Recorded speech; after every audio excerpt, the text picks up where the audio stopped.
The following is a presentation of the BellyUpSports Media Network. The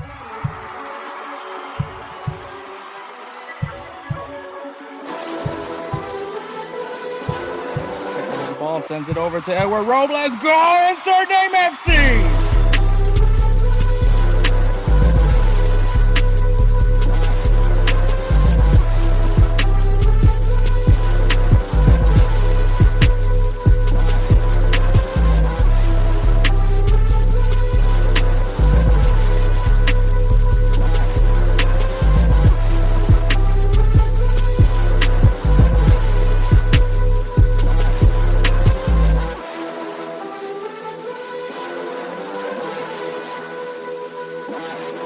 Let's go! Insert name FC! What is up, everybody? My name is Hector, host of the Insert Name FC podcast, a member of the BellyUpSports Media Network. You can find us on all things podcasting, Apple, whatever you get your podcast fix on, you will find us right there at Insert Name FC. So make sure you guys go check us out over there. Video versions of these recordings, we break them down into shorter form videos for you guys. So if you guys want to check us out on YouTube at Insert Name FC, also check us at GolzTV. GolzTV, a great streaming platform for all things soccer content made here in America and some parts across the world. So go ahead and check us out over there as well. Follow us on Instagram and the X at Insert Name FC and on TikTok at insert.name.fc, where we post weekly and, of course, post clips from these episodes to get your guys' attention. So go ahead and follow us there as well. Episode. This one, I'm not gonna lie, I couldn't really get anybody to come on with me because of the fact that I had to work Sunday and I had to work Sunday night, so I really didn't necessarily have like time to just find someone to record with. And then also, plus, it was Sunday Night Football. Texans, my Houston Texans were playing the Bears, which was a very proud win. Not many touchdowns were scored, but a lot of field goals were kicked. Apparently, it's going to be a lot of great kicking is going on in the NFL this year. I know, this isn't a football podcast, but well, it's in some sort is a football podcast, not an American football podcast. But yeah, no, I'm just excited to be a Texas fan again. But we're still gonna have some talk. So, overreactions. We got some headlines that's mostly consisted of the U.S. men's national team. Obviously, the international friendlies are over, so we'll talk about that. We got the Europa League kicking off next week. So we'll go ahead and preview the Europa League and then give you guys players of the week, give you guys some games to look forward to this coming weekend. And a 3 up, 3 down. So last week we did the kits for the Bundesliga. This week we're going to have the Serie A kits is going to be done by a special guest who loves talking jerseys. So I definitely had to bring him over. So we'll do that. But yeah, man, that's all I really got, man. This is going to be probably a short episode. I'm not going to lie. But like I said, man, the goal whenever it's just me is if I can get it in an hour, if I can hit an hour, I'm doing a good job. So we'll see how that goes, man. But all right. Well, sit back, relax, and listen to some great football talk. All right. We're going to take a break, and then we'll go right into it with overreactions. Let me tell you guys about BellyUpSports. BellyUpSports is the internet sports bar. Go ahead and check out their website, www.bellyupsports.com, to read some great articles from great writers all across the country, from hockey, baseball, golf, soccer, you name it. BellyUpSports is the premier, not your average website. All right, guys, we're back. Overreactions this past week, man. So if you guys don't know, the hearing for Manchester City is underway. They are hit with 115 charges of all having to do with their finances, like how they've been dealing with how they have been sharing their financial information. It's one that a lot of fans have complained about when it comes to Man City. Man City in general is just having a lot of attention towards them this at least recently right now. But obviously the big one is obviously the 115 charges that they're currently on trial for.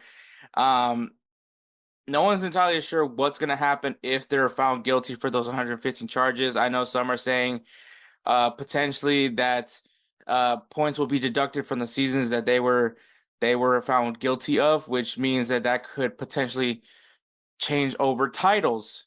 If we're talking about some seasons, because I believe uh, Liverpool would probably have won a few of those titles. Um, I don't know. I think someone said Manchester United potentially could probably have won a English Premier League title now. If I think the one of those seasons involved Manchester United. But yeah, it's been a really interesting series of events that has led up to it. Obviously, whenever we talk about financial fair play in this podcast, we always talk about how there's other leagues that are doing it even more egregiously. I know Juventus got hit pretty hard with it recently, but I mean, if you look at the other big clubs as well, you could see some shystiness as well as with what they're doing.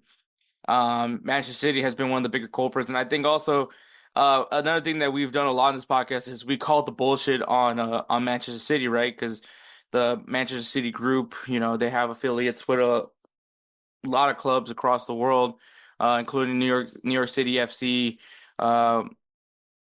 Girona, obviously, just to name a few. But even them doing the transfers that they do amongst that group. Uh, Prime example is Savio. Savio, who was a standout for Girona last year. Uh, they got him for honestly a very less than what his projected market value was according to Transfer Market. And you kind of get irritated by Man City, and I mean, and I mean, like, should I can I say anything being that I'm a Madrista? Yes, I can because like say I mean, yes, say what you want, but like last year, Real Madrid's biggest signing was Jude Bellingham. One signing. It was one player that they had like one significantly large player. I mean, yes, they got I believe that year they had Fran Garcia was brought in, but he wasn't necessarily expensive, which he, obviously was rotating in and out with the squad as a starter. Um, I don't remember. I don't think Brahim Diaz. I think Brahim Diaz was already on the roster, but someone could throw Brahim Diaz in there. Uh, but at the same time, like it's not like Real Madrid has been going. It hasn't been like the days of Los Galacticos where they go and buy a shit ton of players in one. It was like not like when they went and got Ronaldo, Kaká, Benzema, Raúl Albiol, Raúl Arebola, like Arbeloa. It's Xabi Alonso. Like it's not like that. Like Real Madrid doesn't do stuff like that. Hasn't done that in a while. Yes, they'll go and get one big marquee signing, obviously a Gareth Bale, um, Luka Modric. Even though Luka Modric was probably not that expensive, but Tony Cruz going in after Angel Di Maria, going after James Rodriguez. But it's always like one or two players that they go after. It's not like they go and do this huge summer of spending. So I mean, I guess I can kind of talk on it, but at the same time, I'm not because obviously people are gonna just say, "Well, you're a Madrista" and all that shit. But anyways, but Man City, obviously, a lot of people have had complaints about Manchester City, and yeah, man. I mean, you know, they're they're having their day in court. I know innocent until proven guilty, but I think if you're not a City fan, you're definitely hoping for this because like. I'll be honest, man. There's like a lot of City fans, bro. A lot of City fans that are on their high horse. They don't want to speak the reality that this club was bought. These titles were bought. And I mean that's kind of how it is in general. You buy your titles, yes. You go after the world's best players and you're gonna, more than likely win. That's and I mean what was that starting the way out like that for Manchester City? No, obviously the first couple years, it didn't pan out that way. It wasn't until they finally got their real group of core players that were also world class, but at the same time, uh, bought into to what Man City was doing. That's when you start seeing the success. And obviously, once you added Pep Guardiola into the mix, made it one of the juggernauts of the Premier League. Um, but yeah, no, it's just one of those things where you see what's going on with the club, and you call the bullshit on it, right? You're bugged by it, what Manchester City is doing. Um, and like I said, as a Madrista, I usually try my best not to say much because of the fact that like it's like we're kind of doing the same thing. Um, but the only difference at least for me, is that you know Manchester City has been dominant in their league, whereas Real Madrid, one year they win La Liga, one year they don't. It's just kind of how they are. Yeah, they win Champions League, but at the same time, like I said, it's a either or kind of thing. But Manchester City, with the dominance that they've had over the spread of time over in the Premier League, which many people view Premier League as the best league in the world. I've argued that I'm still standing for La Liga, but to be saying that, seeing what Manchester City's done, and I will argue why some people might prefer La Liga is probably because there's a lot more bigger name clubs in the Premier League. Obviously, when you look at the big six, if you will, so you would figure if you have a big six, there should be at least like multiple champions in a span of time. But really, it's been Manchester City. Um, do I think Manchester City is going to be found guilty? I think the other thing that people were hoping to hear is that Manchester City gets relegated next season, which I don't know. I don't know. I can't see them doing that for Man City because I think the popularity of Manchester City is pretty high right now, where there is a lot of Manchester City fans. Whether you want to call them plastic or not, man, there has been a lot of excitement towards Man City. Obviously, you got Erling Haaland in the team now. Um, Rodri potentially the Ballon d'Or winner. Uh, a very loaded team, stacked all throughout every position. You could say is a very stacked team. Um, and a lot of world-class players, a lot of popular players. And yes, there is, Manchester City is, maybe a few years ago, you're not gonna find a Manchester City fan, but now you're gonna see a lot of Man City kids. I know for a fact because back when I went to college, um, here in Texas, when I went to Texas Southern University, people were rocking Man City kids. As a matter of fact, I remember watching the documentary on the University of Miami. There was a player wearing a Manchester City kit in the documentary. So it is something that needs to be talked about. But I mean, at the same time, like I don't like the thing is with Manchester City fans, and I totally get it.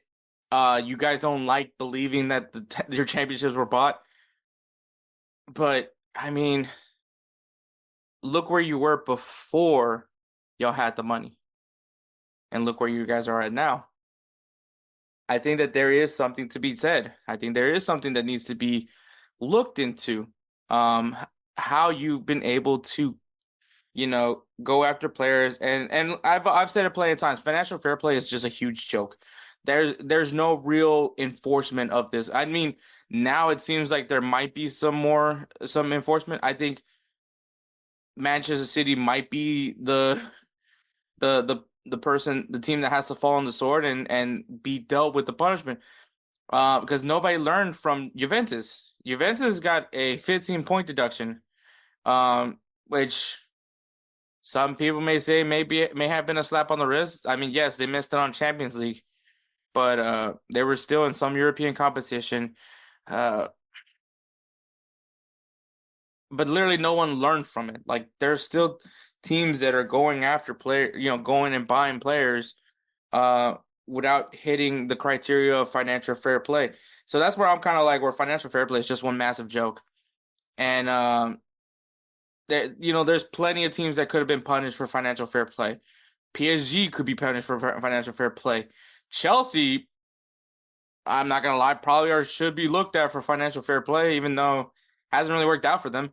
But still, like there's teams do it, right?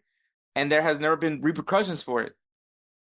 And so I think how this all ends up for Manchester City is going to be interesting because of the fact that this is going to set a precedence for all of football to understand now that financial fair play will be something that everyone's going to have to consider now when they go in after players and do transfers. And I mean, this is coming off of, despite, in my opinion, one of the driest transfer windows.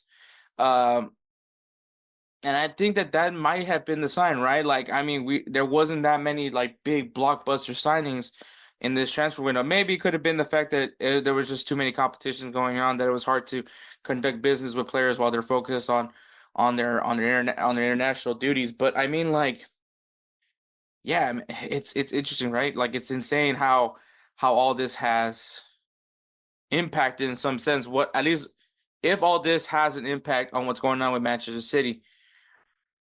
Do I think Manchester City is going to get hit with a relegation? No. Do I see them getting points deducted on the years uh that the years that were mainly affected by what some of their business was conducted? Probably.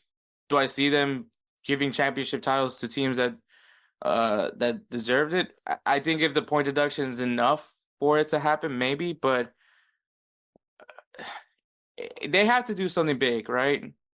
And I mean, yeah, they could probably do transfer bans, but at the same time, like we saw Barcelona get hit with transfer bans, and then they lifted the transfer ban for them just so they can sign Neymar. And we know how fucking terrible that deal ended up being for Barcelona. Not necessarily with the success that came from Neymar, but all the financial struggles that now Barcelona has because of that deal. Um,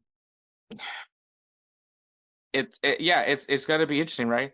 It's gonna be interesting how this all rolls into how business is gonna be conducted from here on out.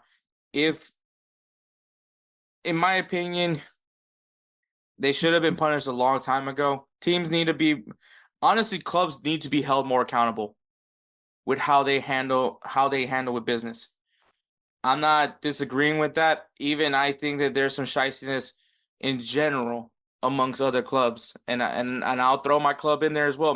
Real Madrid, as well, have been known for just buying guys, you know, buying players and all that. Do I think that they have violated anything? No, because I'll be honest with you, like they don't make big signings like that very often anymore.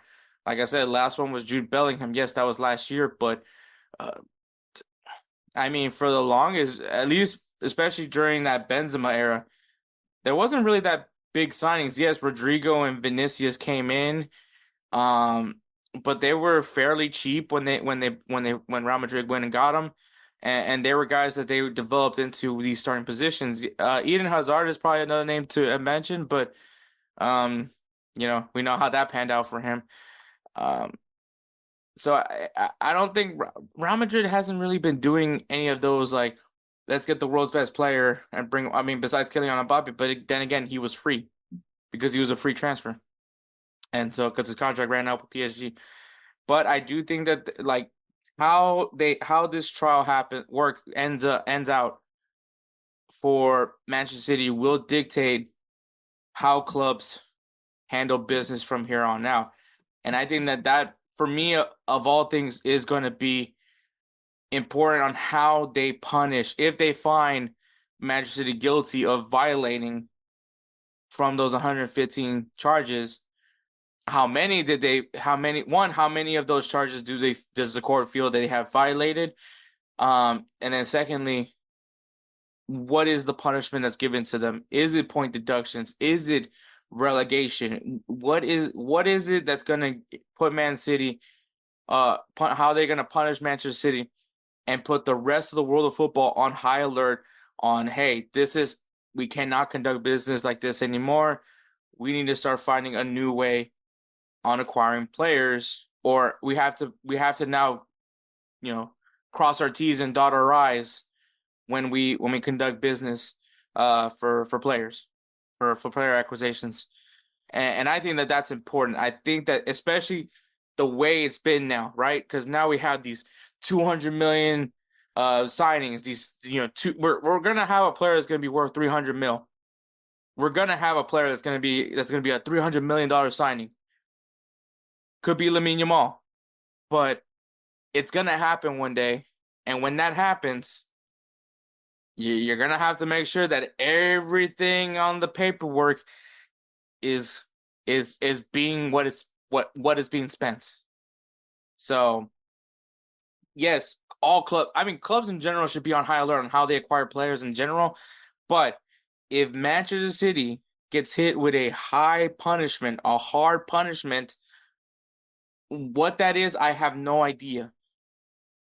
I would love it to be points deducted on the seasons that they felt were very much in violation of those charges.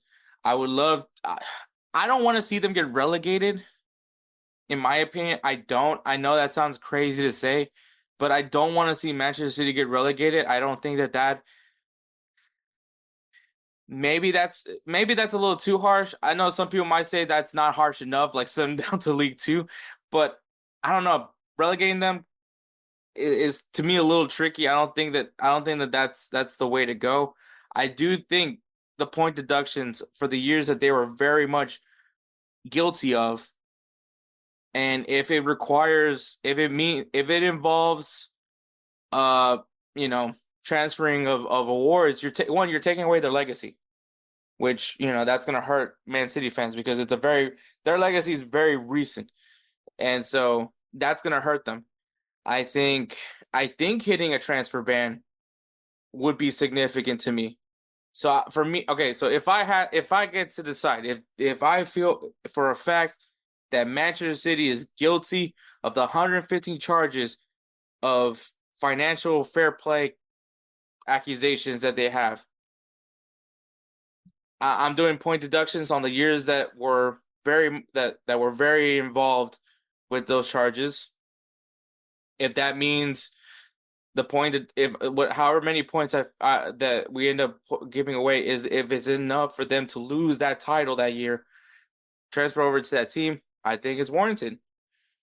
I think they need to have a transfer ban of 4 windows. That's 2 years of transfers that I think that they need to be banned from.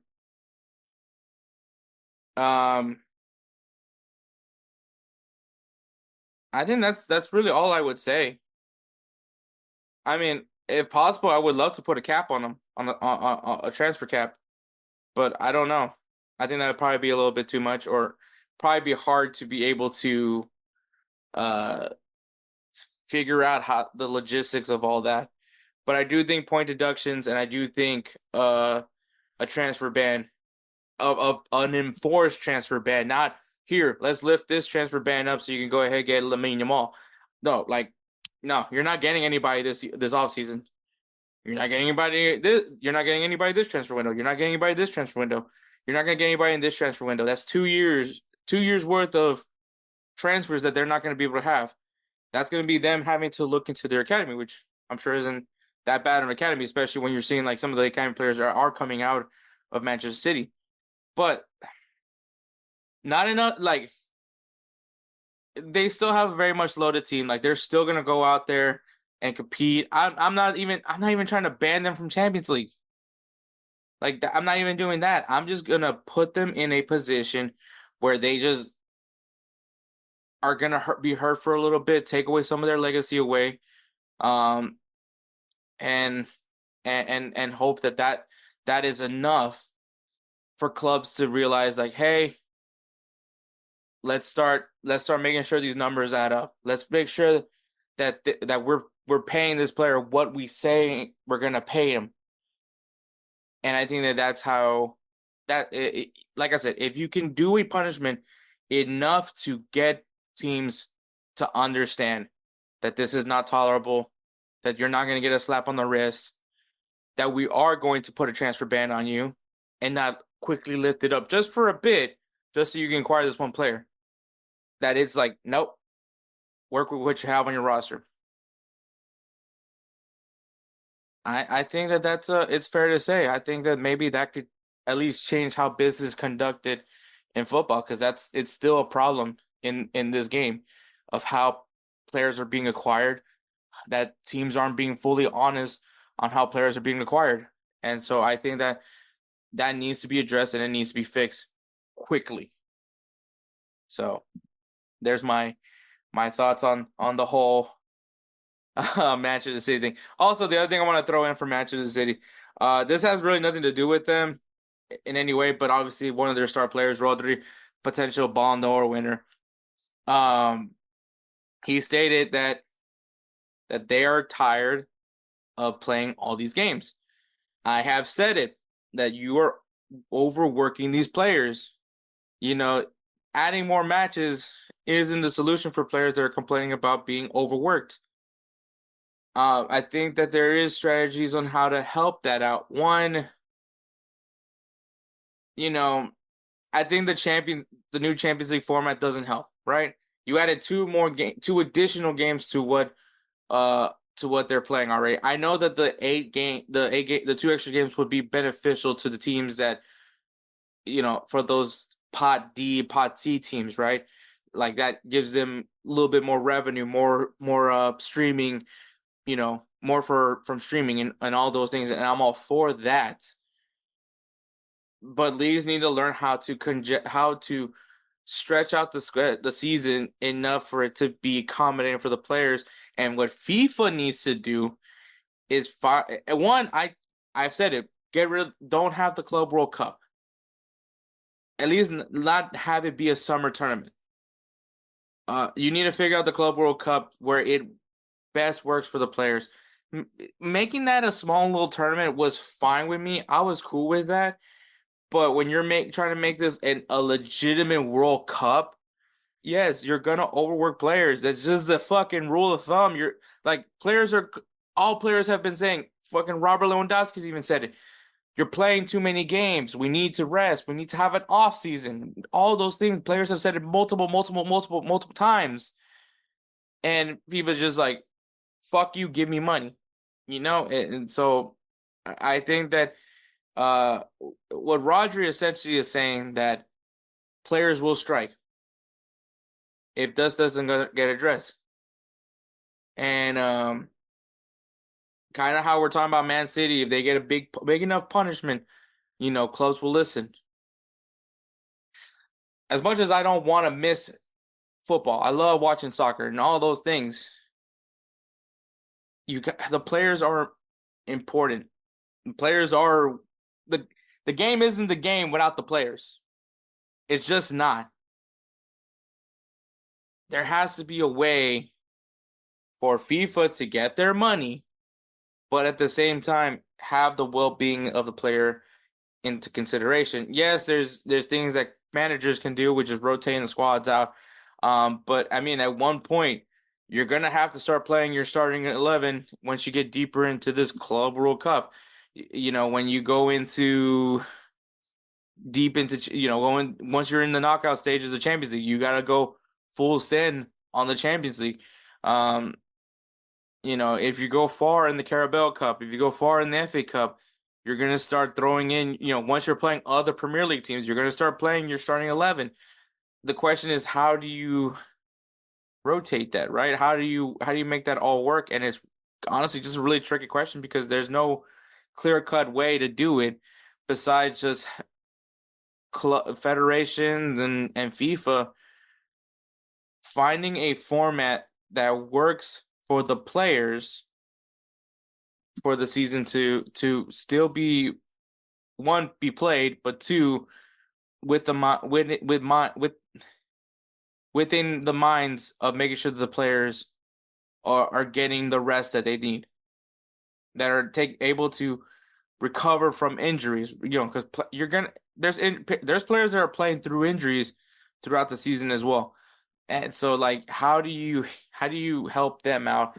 How do you alleviate them, giving them more rest? And I think that that's going to be the challenge that all the leagues in the world are going to have to deal with, especially as we get closer to another summer that potentially is going to feature a Club World Cup, a full fucking World Cup, like a legitimate World Cup where group stages and knockout rounds are going to happen. Like that is what's going to happen. At least what FIFA thinks is going to happen. I think FIFA just needs to remove that tournament. Remove that tournament because honestly, despite that, I don't think there's any other real tournament that's happening that summer. Maybe Gold Cup. But there's no Euro, there's no Copa America, uh, there's nothing, right? And so yeah, it's a tricky situation. I think it's great that Rodri wants to speak out on it. I think it's 100% great that Rodri wants to speak out on it and put his voice out there, being that he's potentially the guy that's going to win the Ballon d'Or. You people listen to those guys. But we'll see what happens, man. I'm really intrigued. This has nothing to do with Manchester City's charges. This is just another thing that was thrown out that, like I said, involves Manchester City. Um, I hope players are all in a front on this because I will tell you if the big names, and I know, and there's other players that have other stands, like obviously, Vinicius having his battle with the racism that's getting thrown to him in La Liga, and he's talking about potentially walking out of a match if that ever comes to be a situation, which I'm all for. I think that is another thing that cannot be tolerated, is the racism that some of these players are received in these matches. So those are things that needs to be addressed, and I think players do have a voice, and they have a right to have a voice. I don't like that people keep saying like, "Oh, they just need to tough it out." Tough it out. And I know this has nothing to do with the. Actually, I'm sure some people will complain to them about them complaining about playing so many matches. Like, oh, just shut up and just shut up and play. Like, nah, dude. Like, they're human beings too. Like, they need rest. They want to see their families. Those are things that matter. Same thing with Vinicius' situation. Yes, people heckle you. They're just gonna heckle you for a lot of reasons. But like, you, we're it's 2024 and we're still talking like this has been an ongoing issue for years of players that are getting racially slurred in matches by the fans, and it still hasn't been addressed. There hasn't been a big enough there hasn't been a big enough punishment to get fans to stop doing it. There hasn't. And like I'm fine with players speaking out on issues. I don't have a problem with it. My only thing is that make sure you're knowledgeable of it because I don't want these players to go and start speaking on these things, not knowing what they're talking about, because then it hurts their cause. So that's when I tell people like I have no problem with people speaking out on issues. Just make sure you're knowledgeable. Make sure your stance is very locked in. Make sure that there's no way that people can find a little chink in your armor of your statement, because people are going to criticize you. Look what happened with Colin Kaepernick in the NFL, right? He was, um, whether or not how you feel about exactly the reasoning behind why he decided to stand for it, but I mean, yes, there was moments where he did sound very much informed, but then there was moments where I was just like, I don't know how well informed you are on this issue. That's just me. That's just me. But I still supported what Colin Kaepernick was doing, at least initially. Clearly, kind of haven't heard from him since, so I don't know how strong that stance was. But kind of going back to American football, to football, our football. I think Rodri made a very strong stance. He's knowledgeable about it. He's talking about how the players are being overworked, which is a thing that everyone's been saying. As long as you know what you're talking about and can say it, and there's no way people can try to, yeah, but kind of thing, then I'm good with players speaking on matters. It's the ones that just don't sound informed that I'm just like, God, just go do some research and come back kind of thing. I'm not telling them to shut up. I just want them to be informed. Sound if you're gonna speak on an issue, make sure you know what you're talking about. Just period. Because if the thing is, like, when a player, especially an athlete, they don't sound like they know what they're talking about, it just hurts their cause, right? It hurts their image and it hurts their cause, because some people are just like, oh, he's doing it just to get attention. And I don't want that to happen. I want it to be that this guy knows what he's talking about and has been very has done a very good job at expressing his frustrations. And so that's what I want to see for the sanctity of the game. And so that's where I'm at.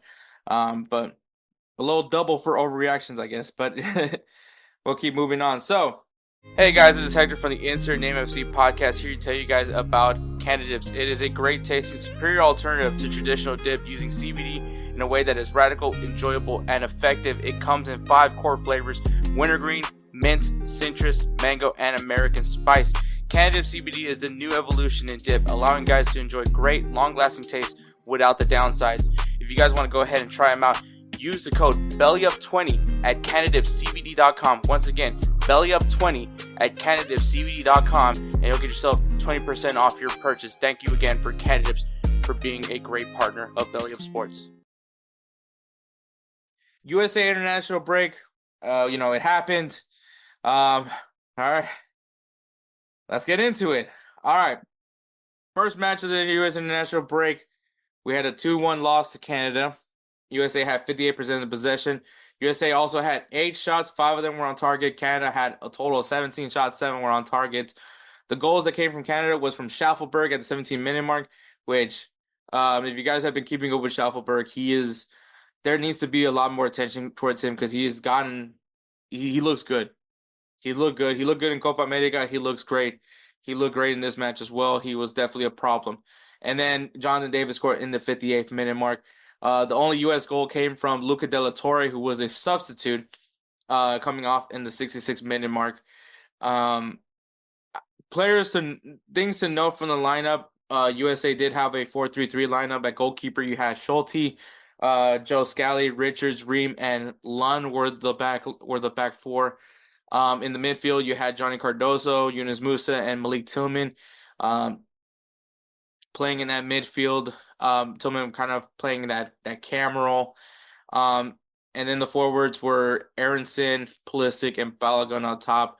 The subs that came in was Cade Cowell, Aiden Morris, Ricardo Pepi, Luca De La Torre, and Haji Wright. Obviously, Luca De La Torre, the player that ended up scoring the only goal for the U.S. Yeah, man, this was just Canada's just going to be the better team now, man. If USA and Mexico cannot fix their issues, Canada's gonna be on top for a while, man. There's really no issues going on, man. Their players are humming. Their players, Canada was definitely a very positive note for CONCACAF in Copa America, and they're keeping that form going. They get their first win in U.S. soil in many years. I think they said like 60 years, 67 years, something around that. Yeah, it was the big thing that I took away from it was that Tim Ream. It's just time. It's time to move on from Tim Ream. Has he been very commendable in his performances? I think so, but I think now age is just going to be a factor, especially in international play. So I think for sure the center back pairing is going to be a big focal point. I think Schulte wasn't too bad. Yes, they gave up 2 goals. I don't necessarily think the goals were his fault too much. But the thing I did take away though was that goalkeeper is definitely a very wide open position. Like, there's not a guaranteed number 1 for the USA right now. And then my other thing was just a goal. The goal had to come from come from a substitute. Not only that, but the goal came from a guy who scored his first ever goal, and it was a midfielder. So, Luca Del Torre, which I'm very high on, it's not necessarily his playing like he is not necessarily going to be a goal scorer, but you know what? Hey, he scored one. So, but yeah, 2-1 loss to Canada, first loss to Canada in home soil in many years. So that, yeah, not a good look for the USA in that first one. I think most people knew Canada was going to be a challenge. I don't think necessarily everyone thought that, oh, we're gonna, brush over Canada. Like, Canada has gotten better, and especially now with Jesse Marsch, they've looked really well. They've had, like I said, they were the standout CONCACAF team in Copa America. They played very well, made it to the semifinal. So I think that there is a lot of positives to talk about when it comes to Canada. So yes, it was a tougher matchup. I just feel like it's lacking. It's lacking with this US team, man, and it's frustrating to see that. Um, the second match, which a lot of people felt what should have been an easier matchup, which was against New Zealand, it was a 1-1 draw. USA had 67% of the possession. USA had 17 shots, 5 of them were on target. New Zealand only had 8 shots, 3 of them were on target. Christian Pulisic scored the goal on the 69th minute. Nice. Mind you, Christian Pulisic came on as a sub in the game. So that's another match where a substitute has to come in and score a goal. But 20 minutes later, New Zealand Ben Waine scores the game tying goal in the 89th minute mark. The formation that the USA used in this one was the 4-2-3-1 formation, which is the formation that I mentioned that Pochettino prefers. This one we did have Matt Turner at goalkeeper. In the back line, we had Marlon Fossey making his first debut, which U.S. Soccer, we need to do a little bit better. Maybe don't put a picture of Marlon Fossey in black and white and in all red caps, put cap to announce that this is his debut because look, it's not necessarily a phrase that I say because obviously I'm 32 years old, but a lot of people thought that you guys meant Marlon Fossey died. So just wanted to point that out. It was kind of weird. There we are. So, but Marlon Fossey, in fact, not capped. Okay, so he did make his first appearance, which he got his first cap as a USMNT player. But yeah. Richards gets another start. We got McKenzie starting along with him. Lund once again on that left side. In the midfield, it was Musa, Morris, and Pepe. Pepe playing in that cam spot for the U.S. And then in the forwards was Aronson once again, Haji Wright this time playing on the wing, and Balogun playing striker. I figured that we probably would see Wright on the wing at some point because of the fact that he can also play on the wing. But the subs that came in was Caleb Wiley, Cade Cowell, Christian Pulisic, who scored the goal, Luca De La Torre, Johnny Cardozo, and Malik Tillman came into this game. Yeah, I think for this game, the big takeaways that happened in the international break was one, the goals had to come from the subs. Not necessarily a great game for starters. So number one takeaway, goals had to come from substitutes. So it can be a good thing when you're winning, right? When you're winning and you can bring a player in and can continue what the team is doing is great. Two, I felt that both performances were very much lacking, not to what I usually expect from this U.S. team. And mind you, Berhalter, I've seen better performances from Berhalter. Like I feel Berhalter could have beat New Zealand. I know for a fact Berhalter ball could have beat New Zealand, and it didn't. But also you had an interim coach who somehow got the job for San Diego FC, so that's impressive.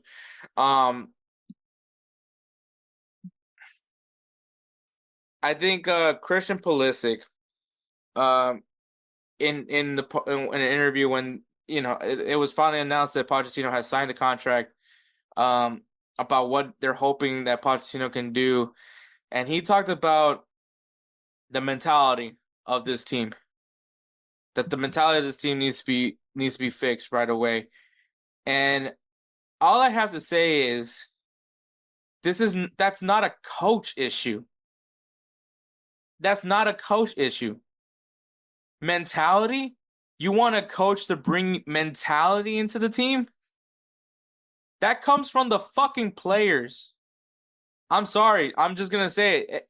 Like, you're talking about a thing that comes from fucking having seasoned veterans, not even a veteran, just having a player that comes in with the right attitude to get guys hyped for the game. Let them know, hey, we're still in this. We're still in this. If you're telling me there's nobody in that locker room that does that, then that is a huge problem. That means, like, I'm gonna be honest. Whatever Pochettino ends up, feeling that's his players for the U.S. men's national team. I hope we move on from certain players, because if you're telling me that locker room cannot hype themselves up for a match, can't have a winning mentality against fucking Canada. I know Canada's gotten better, but still, against Canada and fucking New Zealand, you can't have a winning mentality going into a game against New Zealand. That is not a coach issue. That is a fucking player issue. Tactics is one thing. Preparation's another thing.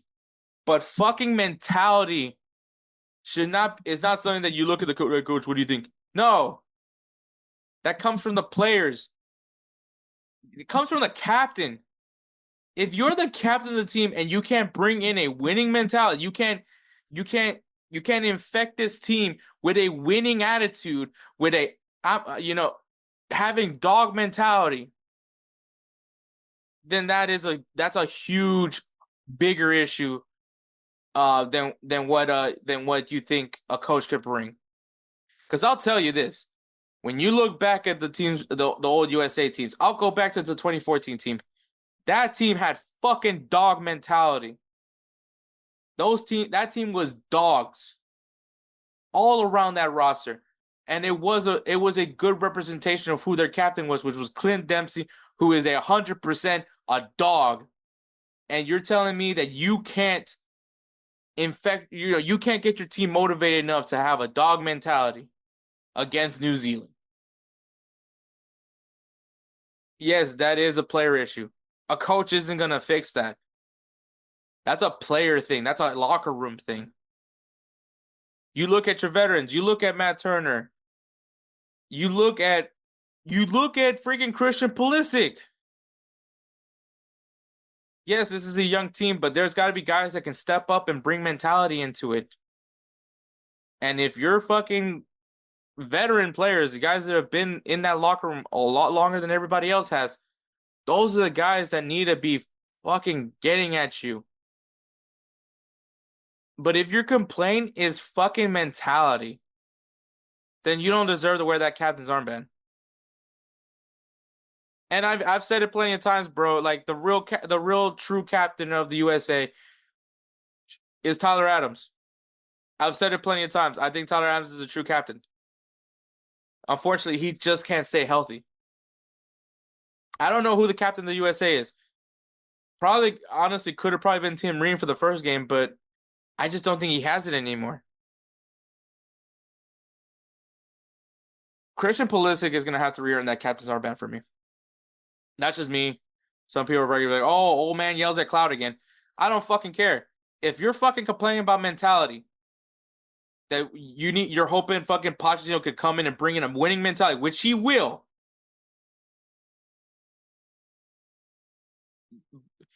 Your coach's job is to set a standard. Let the team know what the standard is. It is the players that uphold that standard. And if you're not able to do it, you shouldn't wear the fucking captain's armband. That's just plain straightforward. You have no right to wear that armband then. If you can't uphold a standard, and even if you have an interim coach and you still believe that there should be a standard that needs to be upheld, you fucking make that locker room know that standard is there. and you didn't. So, yeah, it's fucking alarming, man. It is fucking alarming. That is not what you want to hear from your fucking captain, from your fucking best player. Whatever you want to fucking say about it, man. You fucking complain about mentality. You're hoping that the new coach can bring in a winning mentality.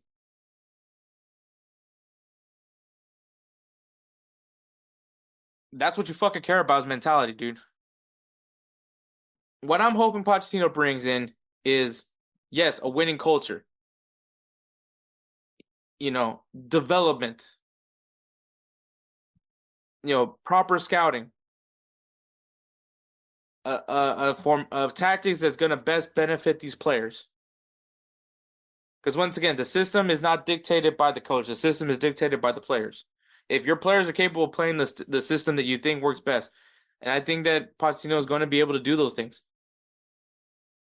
He's going to set a standard. He's going to let everybody know what the standard is for the U.S. men's national team from here on out to the end of his contract. And hopefully he gets re-signed again if he's able to prove himself in 2026. He's going to set what the standard is. He's going to set the tone of what he expects from this camp. But it is on the players to uphold to that standard. It is on the players to police their own. It is on the players to make sure that Pochettino's vision is being lived up to. I think the other issue, I'm pointing out, my other issue is that we're gonna need a fucking captain because I don't think Christian Pulisic is a captain. I've said it plenty of times. I've said it. I'll say it many more. Christian Pulisic is not capable of being a captain. He could be your best player when things get rough. Who do you look at? You look at Christian Pulisic. When something needs to be done, you look at Christian Pulisic. But that doesn't mean that he's a captain. He's not very vocal. Many people have said he's very introverted. And there's been many great leaders in sports that are introverted. Andre Johnson, one of the greatest leaders in Houston Texans history. I know that not many people know about Houston Texans football, but Andre Johnson, a great leader. He was a lead by example kind of guy. Christian Pulisic can't do that because, like I told you, a leader lets the team know that there is a standard. When Andre Johnson speaks, everybody listens because one, he doesn't really talk that much, but still, that's what a leader is. When the leader talks, you shut the fuck up and you listen. Andre Johnson uphold the standard of what the Texans should be, and he made sure that everyone understood it. That is a real leader. You can be an introvert and still be a great captain. Christian Pulisic is not a great captain. He's a good role. He's a great player. Like I said, when things get rough, you look at him to make something happen. Just like how he did in New Zealand. He scored the first goal in the game in the 69th minute, which is great. That's what he does. That's what he's supposed to do. But if you're complaining about the mentality of the team, that's on you. That is on you. You are the most seasoned player in that locker room. That just tells me you don't say anything. You just see whatever's going on and you just let it happen. That is not the representation of a captain. So, yeah, USA, not only does Pochettino need to apparently fix the mentality of the team, you need to find a fucking captain because Christian Pulisic ain't it. So, we'll see what happens, man. Obviously, there was a lot of players missing for these friendlies. Weston McKennie wasn't there. You didn't have Timothy Weah, who was injured. You're Tyler Adams once again with injuries. Gio Reyna was actually scratched from this call-up because he got hit with a groin injury in camp, so Cade Cowell came in. So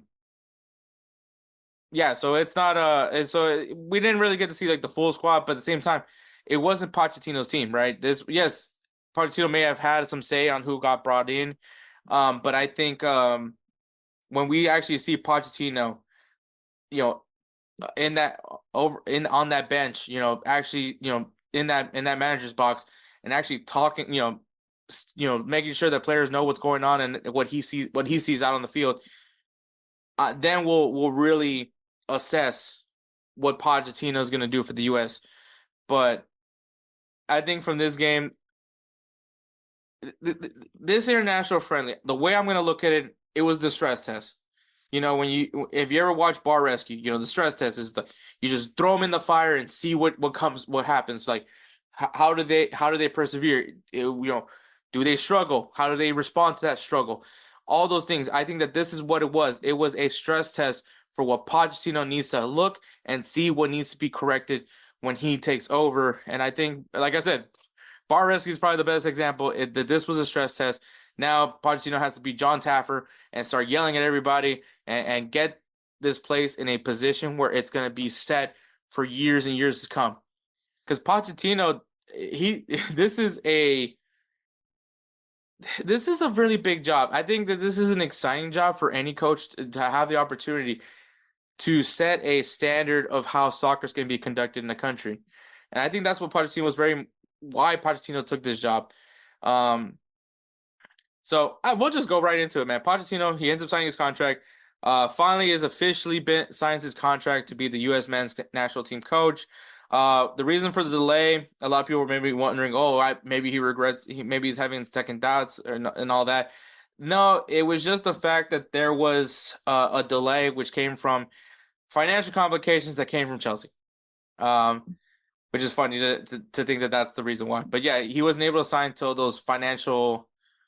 he got whatever was dealt. I believe Chelsea owed him money, so till Chelsea paid him, took care of that, he wasn't able to sign with the U.S. men's national team. So, but he had a lot of things to say. He's really excited about USA. He thinks that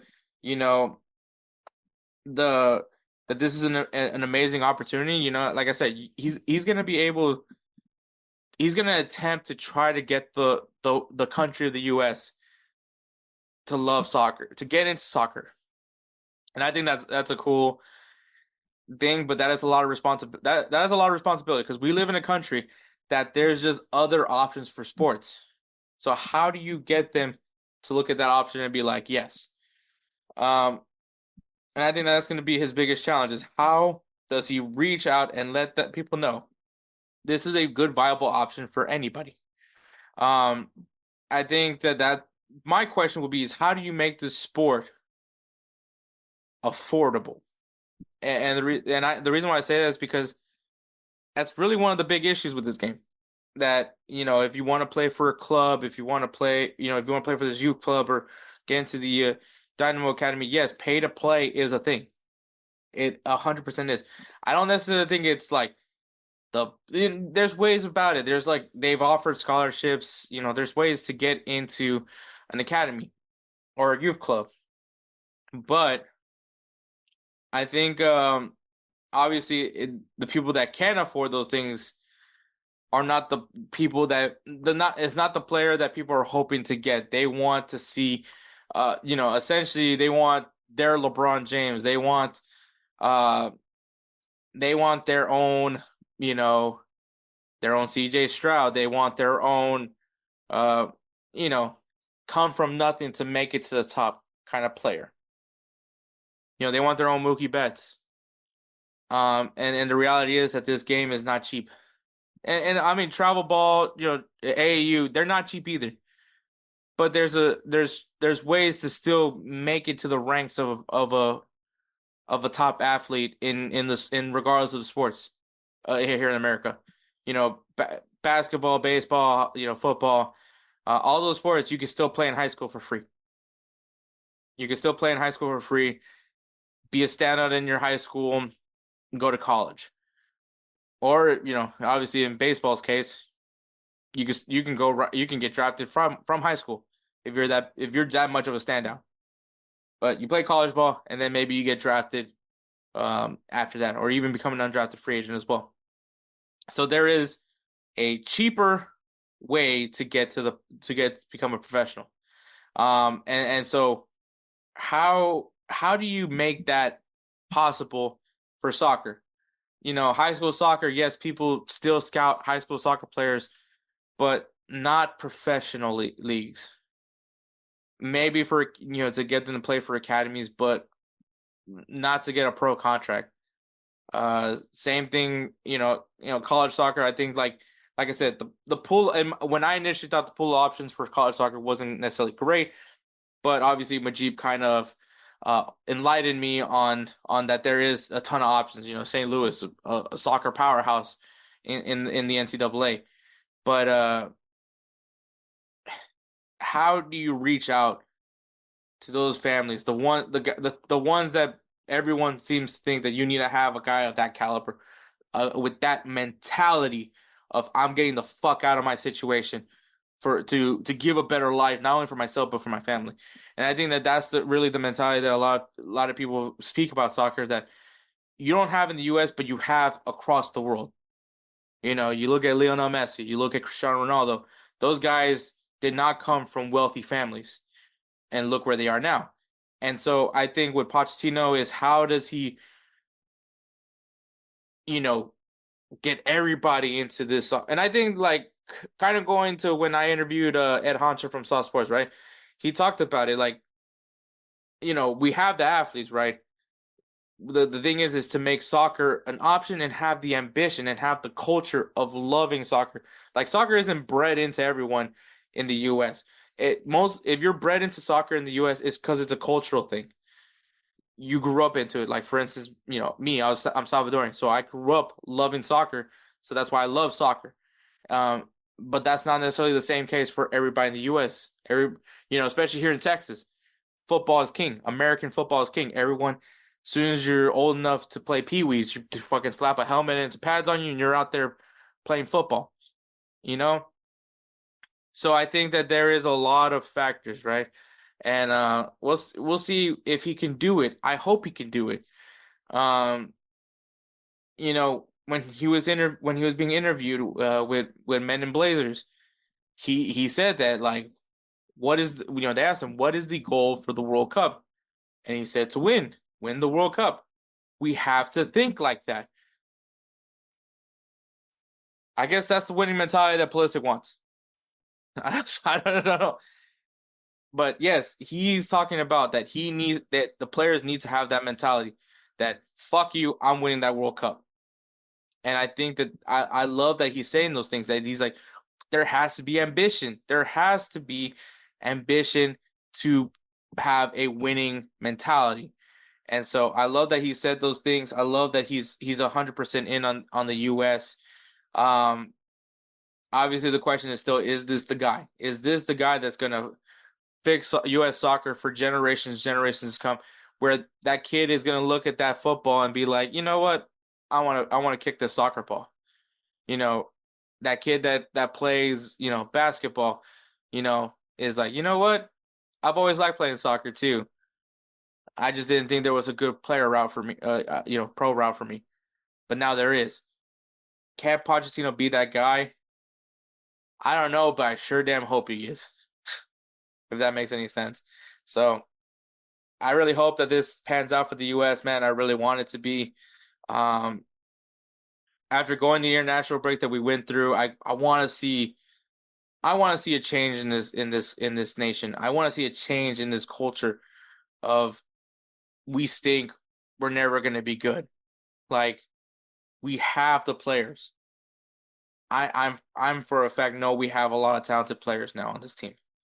More so than we did in 2014. If we can get the mentality of the 2014 team mixed with the talent that we have now, the U.S. can do something. But that mentality has to be there. And once again, it just sucks hearing Christian Pulisic talk about that. Because I don't want to hear that. That's what they're hoping the coach can help. So that's not a coach thing. That's a player thing. But if Pochettino could come in and be infectious with that mentality and get all the guys 100% in on that, U.S. could be a dangerous team. And I really hope to see that.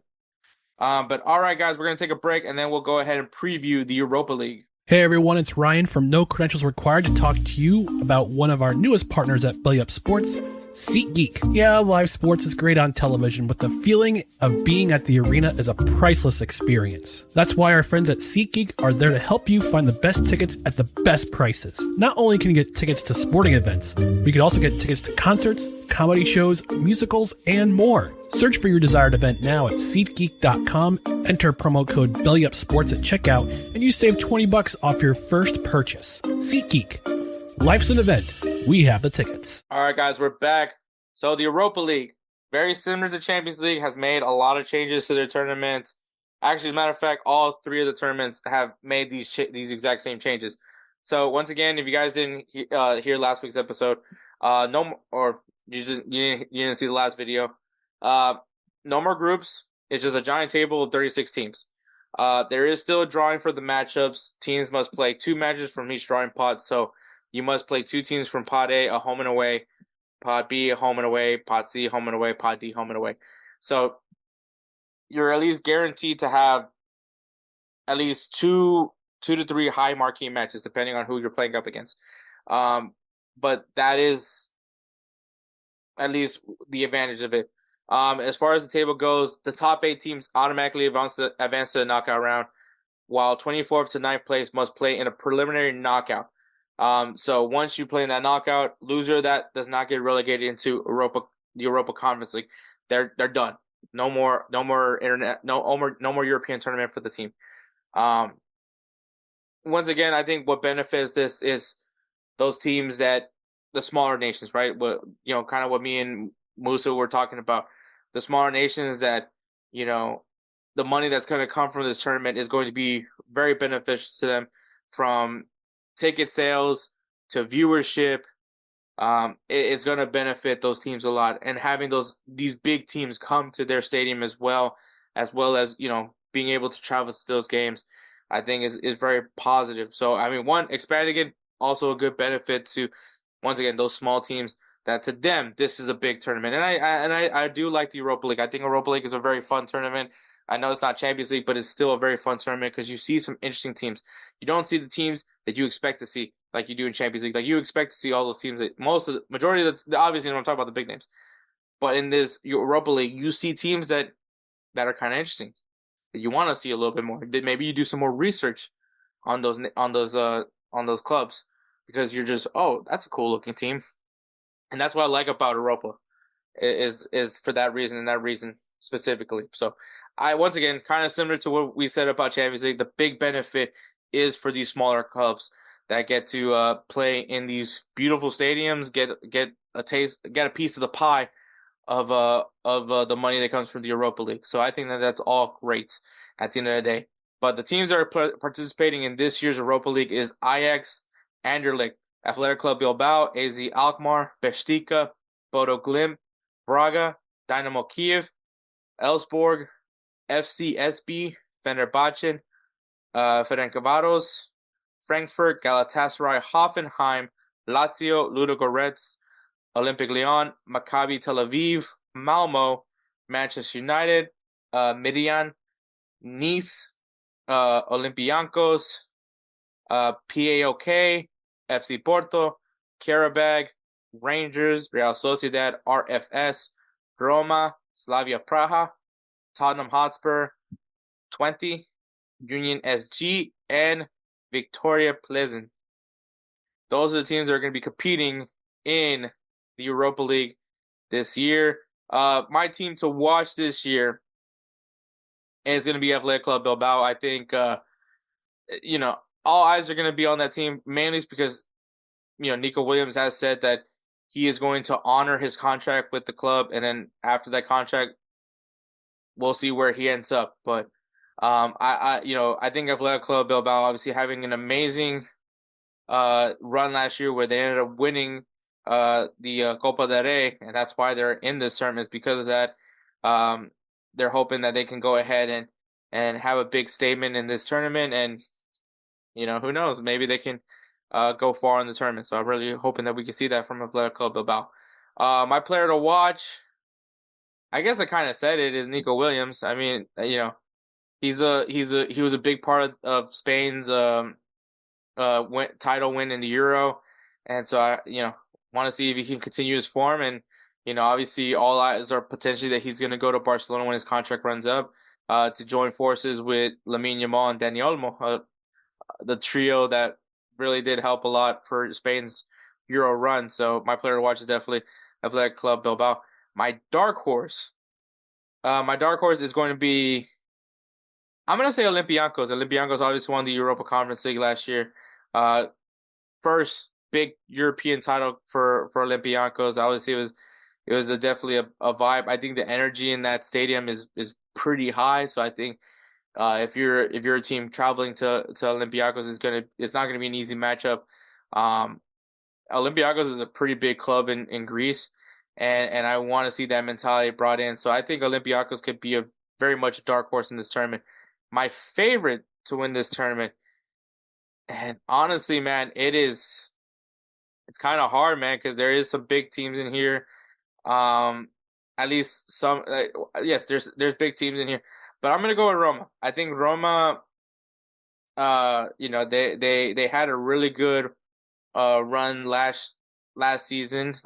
They want to try to replicate that. Now with obviously now when you have like a full year, you're gonna have a full season, which obviously you moved away from Jose Mourinho for club legend De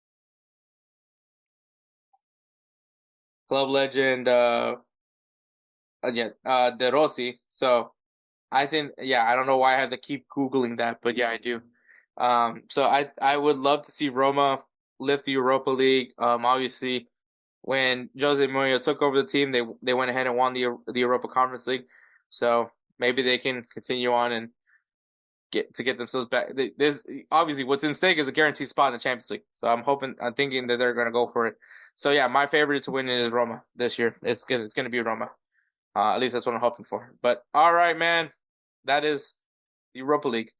All right, Players of the Week. Players of the Week is brought to you by SeatGeek. SeatGeek is an amazing ticketing app site. However you want to use it, go to SeatGeek.com or download the SeatGeek app.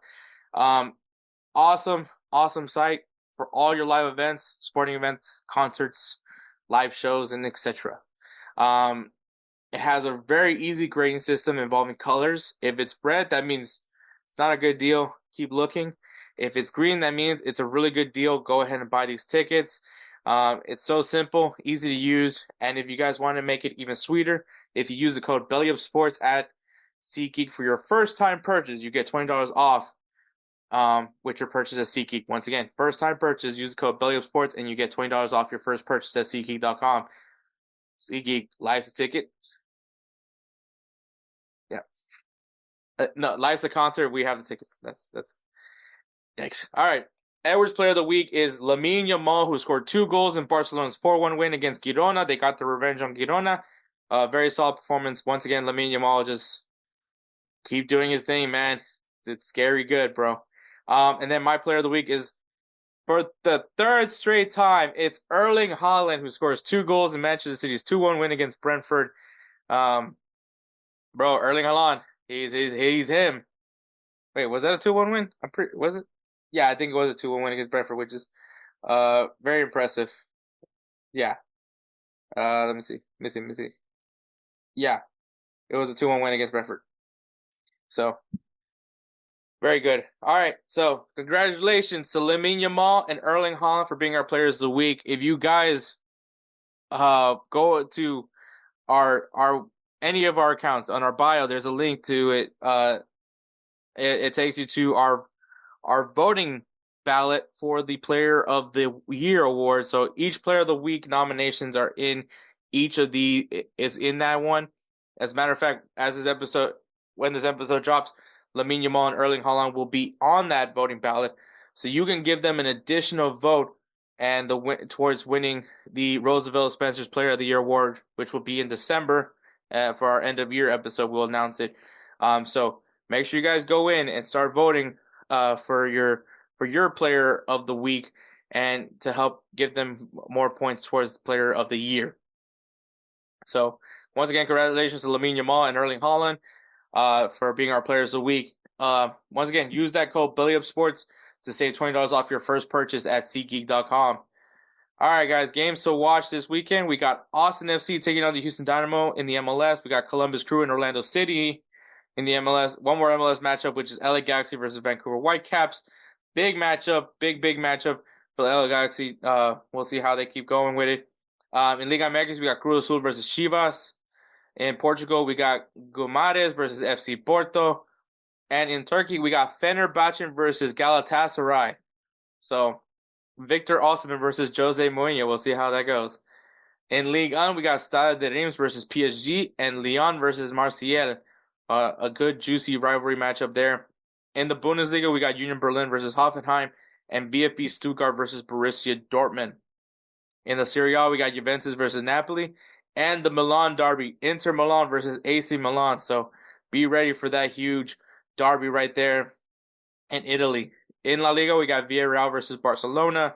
Barcelona has been in true hot form. We'll see if they can keep it going. And Athletic Club Bilbao versus Celta Vigo. In the Premier League, we got West Ham United versus Chelsea, a little London derby action there. And Manchester City versus Arsenal, a very, very juicy matchup. Obviously, can really be a big indicator on how this Premier League season is going to go. And, of course, it does feature two clubs that people in this podcast support. I am an Arsenal supporter, and Spencer is a Manchester City fan. So this year, this is where I'm going to explain the new rules for the ongoing season break. So no more Bundesliga because I don't identify myself as a Bayern Munich fan anymore. Not because I just don't like the club. I just never was really much of a Bayern Munich fan. So I decided to take Bayern Munich off, which one helps me because now I can buy whatever jersey I want from the Bundesliga. I was never a Bayern Munich fan. I was more of a Philipp Lahm. I was a fan of some of the players on the team. I wasn't necessarily a Bayern Munich fan myself. And then Serie A, I'm also not affiliated. Not that I'm not a fan of AC Milan. I love some of the things that AC Milan does, but I was never really a fan. Same thing, kind of how I said with Bayern Munich. I just never am a real AC Milan fan. Like I said, I was more of a Ricardo Kaká fan. That was what got me onto AC Milan, but I'm never really a fan. I stand by it. I'm a Madrista through and through. I like Arsenal and I support the Houston Dynamo. So, and I'm going to keep it that way. Those are the three clubs that you're going to always see me represent more than any of these other teams. So Serie A and Bundesliga is now off the table. So now it's just Premier League and La Liga. So in La Liga, Edward likes Barcelona, Spencer likes Atletico Madrid, and I like Real Madrid. In the Premier League, I like Arsenal, Edward likes Manchester United, and Spencer likes Manchester City. So that's what we're going off of. And also it helps out because not all of us we don't root for the same team. So we used to do a singing bet. Loser at the end of the year has to do has to sing for the intro, announce the Player of the Year award, and the outro of the episode. But due to copyright with YouTube, because we're trying to use YouTube a lot more, we don't want to get hit with copyright, so we're actually going to move away from it. And what we're going to do now is we're going to do a jersey bet, essentially our own little jersey bet.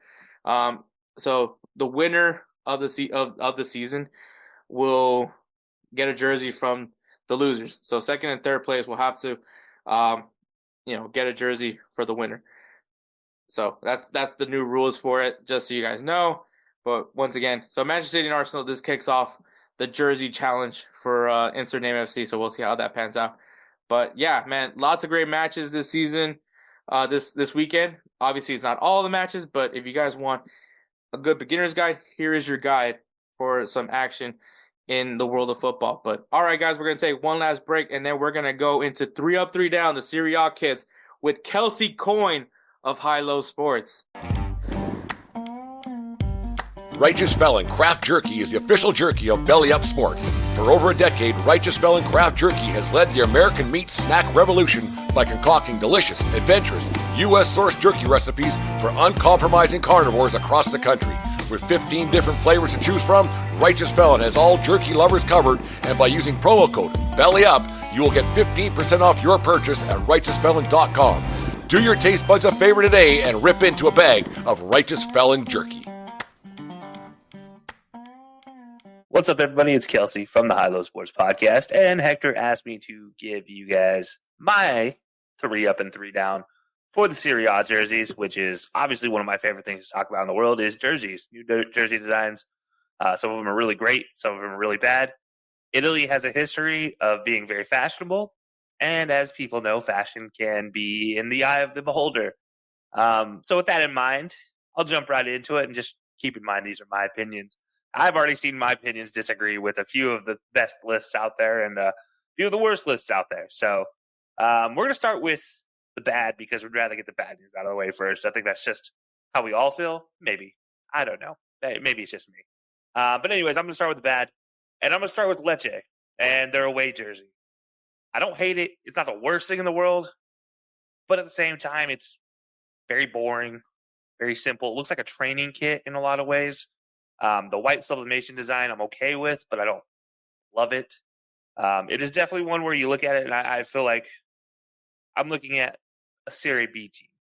You're in the Serie A. You're in the Premier League of Italy. I don't need all the jersey designs. I get it. It's how you fund yourselves. We've already had issues with Serie A teams being able to fund their teams, but it just feels like there's too much. There's 2 jersey sponsors plus a sleeve sponsor. Just too much for me. And then I don't like the Germany colors on an Italy kit. That's a little strange to me. Then moving on, I'm going to go on to the Inter third kit. Now, I don't usually hate on kits that are yellow and black. But when they don't fit with the color scheme of a team, I have problems. Inter Milan has been blue, white, and black, blue, white, black, and gold, blue, white, and gold in some combination. And I do mean gold, not yellow. This isn't, for you American football fans, this isn't Pittsburgh Steelers gold. This is actual gold like the New Orleans Saints gold, where it's a gold with a flake and a sparkle and a shine. These kits aren't it. These kits are mustard yellow, very Borussia Dortmund, with black. Problem for me with these, is they then use the Inter Milan blue on the Nike third design they use this year for the Nike crest, which is just a downwards facing Nike swoosh, which don't get me started on that. That's a whole nother issue. As a Liverpool fan, I see it and I'm just like, why? I don't hate the designs on the kit, but it looks very much like something that was high fashion, which, as I said early on, is not necessarily always something that works for the general populace. For me, I could probably care less about a lot of high fashion designs. I wear black most of the time. It's just what I do. But I just feel like this is just too much going on. There's not a simple pattern with this, and not a straightforward pattern. It's a lot of splashes of patterns. That's where I have a problem with this. So that's my second kit. This is the Inter third kit. And moving on to the last one, and this one I probably have the most problem with, and that's just because it's the colors. Fiorentina. Why is a team that is heavily known for purple and gold and white with a splash of red going with a third kit that is straight red? There is no red difference. This is like fire truck red with a white logo, which is fine, but then with heavy purple accents. The royal purple color does not match well with the fire truck red. It just doesn't look good. It looks like something that's a mistake. And maybe it's just the colors just aren't complementary enough with each other. I think this is a jersey that would have been fine if there was a little bit of gold just kind of piping it and just making it separate. Or maybe use the white for the collars and go with the red and white design with a small splash of purple. But I feel like the purple is so heavy on the collar and the sleeves that it just doesn't work for me. I'm not a big fan of it. And yes, I know Fiorentina's colors have always had the red fleur-de-lis on a purple crest or purple and white crest with the gold. That's fine, and it's used in a splash. That's okay. But if you notice, the crest is mostly a white field with purple accents and a red fleur-de-lis. The jersey is not that way. The jersey is bright red, and I've never liked red in a solid design to begin with. Very few teams have I ever liked that wear solid red other than Liverpool. And outside of that, Liverpool matches it with colors that work. This, to me, purple is not a color that works. This color purple is not a color that works with red. It's one where it's like a pastel purple, something like that. You can pull it off a little more. But purple and red in their solid forms where there's no light or dark difference here, Not a big fan of that combination whatsoever. So that's why Fiorentina hits that 3 down for me as well. So just recap. Lecce away jersey, Inter third jersey, and Fiorentina third jersey are my 3 down for this year's Serie A. That's okay. Because now we get to the good news. The 3-ups. So my 3-ups, we're going to start with a classic. Juventus. The navy blue and gold. It's classic. It's simple. It uses the old badge design. I'm a big sucker for old badges, especially old badges that look good, like this one does with Juventus. I've always been a big fan of Juventus' simple designs, and this is one that I guess you can't call it simple because it is navy and there's a lot of the blue design in the background, but it's a classic design. It's simple in that way, and that's why I like it. Give me navy blue and gold, and I'm probably going to be in love with it, similar to black and gold. I didn't go black and gold in any of these picks this year, so I guess it should be progress.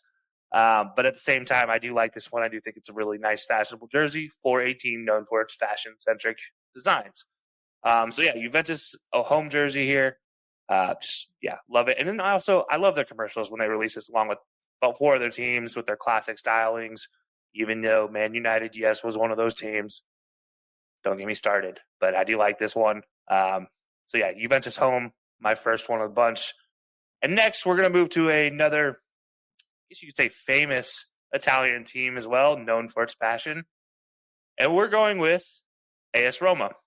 And I'm not going with just any AS Roma. I'm going with the away kits. This sort of off-white, eggshell white design with the splash of floral, pink, orange, mixed with the dark crimson red that they have. And then they color match the badge to the kit, which I love. I love anytime you color match a badge to a kit. AS Roma to me, their away kit, the way they do their design, I think it's a very nice design. I think it's a very simple design. But at the same time, it's chic and stylish in the right ways. Whereas there's a simple pattern, unlike the jersey I mentioned before with Inter, where it's just kind of all over the place. With Roma's, it is very simple, very easy to follow. It looks good on the jersey. And again, the color matching of the crest to the kit, I'm always a big fan of. And last but not least, going with another famous team from Italy, but it's not their normal colors, which maybe I get complained about earlier. But again, guess what they did? They color matched everything. That's AC Milan's third jersey, and this gray, dark gray colored, stone gray color with the bright mint green. It's so sexy. I'm a big fan of this one. I love mint green when it's done right and on a gray. It looks really, really good. And maybe this is just kind of the Liverpool fan in me where they use the grays and greens as well in the mix of things. I love this AC Milan jersey. I love the stylings. I love they did the badge in the mint green and white with a little bit of that gray coloring in there as well. It just really sets up the jersey well. Big fan of this one all around. Hopefully Christian Pulisic scores a bunch of goals wearing this so that way we can see it a lot more. So that's going to be my 3. The Juventus home jersey, Roma away jersey, and AC Milan third jersey. Hector, I appreciate you letting me come on and do this. Hopefully, I'll be back on for another episode soon. Thank you so much, Kelcey Coyne, for doing 3 up, 3 down, man. Check him out, High Low Sports, with him and DJ Stewart. Lots of great stuff. You're gonna see Kelcey Coyne in everything that has to do with BellyUpSports. So, him and DJ Stewart as well. So, great. Obviously, I always love having him on because he just loves talking jerseys. He loves kits. So hopefully you guys agree with him. Hopefully you disagree too. But he made some good picks for jerseys. Shout out to the Belly Up Podcast Network, where you can find Kelcey Coyne and DJ Stewart at High Low Sports, and myself and Edward at Instagram FC. Check out the website BellyUpSports.com. Lots of articles being constantly written. NFL is going on. NCAA is going on. Baseball is near its end. It's almost over with the season, and we're going into the postseason. So keep an eye out on that as well. WNBA, man, is going on. Caitlin Clark. We'll see how that all pans out. But if you want to be in the know of everything that's going on in the world of sports and you just don't have time, check out BellyUpSports.com. Lots of great articles that are being written by some great writers. So go ahead and check them out. Find them on Instagram and X at BellyUpMedia and at BellyUpSports. World's best sports bar. Not your not your average website. Shout out to GolzTV. GolzTV is an amazing streaming platform for all things soccer content made, not only in the U.S., but also across the world. But it does have a lot of American content. Maybe if you're an MLS supporter, maybe you want to find content by your your favorite MLS team, you'll probably find it on GolzTV. If you want to see more Insert Name FC, it's on GolzTV. So check them out, GOZ.TV. Follow them on Instagram at GOZ.TV and the X at GOZ_TV. So you can see what's going on there over at GolzTV. Shout out to Jose Tellez, an amazing person. I'm very glad I got to meet this guy. And of course, shout out to Roosevelt Spencer, our beloved producer. He makes the intros and outros for this podcast. If you really love his work and you guys want some beats of your own, follow him on Instagram at ThatGuyDope. Once again, at ThatGuyDope to get some beat work done, man. He'll take great care of you like he always does with us. So much so that we made him the namesake of the Roosevelt Spencer's Player of the Year award. So there you go, man. But yes, that is episode 187. Thank you so much for listening. Catch us next week for episode 188. Take care, guys.